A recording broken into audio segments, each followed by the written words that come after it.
পুজোর ছুটিতে আর কাজের চাপ কমাতে আজকে বানিয়ে ফেললাম আমলকির আচার। তোমাদের সাথে সেটাই শেয়ার করছি। সবাই জানিও তোমাদের পুজো কেমন কাটছে। আমি সেই চতুর্থীর থেকে ঘোরা স্টার্ট করে দিয়েছি, কিন্তু এত গরম আর এই গরমে নতুন জামাকাপড় পরা সত্যি বলছি আমার পক্ষে সম্ভব না। যাই হোক, আমলকিটাকে সেদ্ধ বসিয়ে দিয়ে পাশে আমি ভাজা মশলাটাকে ভেজে নিচ্ছিলাম হালকা আছে।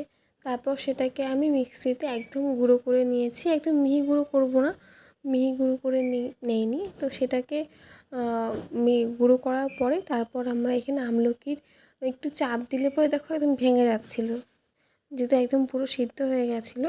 তারপর কড়াইয়ের মধ্যে হালকা তেল দিয়ে আমলকিগুলোকে দিয়ে তার উপরে হালকা লবণ আর কালো লবণ প্লাস আমাদের খাওয়ার লবণ দুটোই দিয়ে একটু হলুদ দিয়ে নাড়াচাড়া করে নিয়েছিলাম। আর যেহেতু আমি গুড় দিয়ে বানিয়েছিলাম, তোমরা চাইলে চিনি দিয়েও বানাতে পারো, যার যেরকম স্বাদ সেইভাবে তোমরা সবটা মিক্সড করতে পারো। আর একটু ঝাল ঝাল রাখার জন্য যেহেতু শুকনো লঙ্কা ছিলই, তারপরও আমি হালকা একটু লঙ্কার গুঁড়ো দিয়েছিলাম যেন কালারটা ভালো আসে। আর আমি গুড় দিয়েছিলাম, এখানে গুড় দিয়ে করেছিলাম, তাহলে সুগারের পেশেন্টরাও খেতে পারবে। তারপর আমি ভাজা মশলাটা সেখানে দিয়ে দিয়েছি, দিয়ে নাড়িয়ে চাড়িয়ে একটু ফুটিয়ে আমি নামিয়ে ফেলেছি। দেখে জানাও তোমাদের কেমন লাগলো।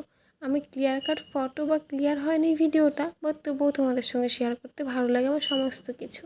তোমরা জানো তোমাদের কেমন লাগে।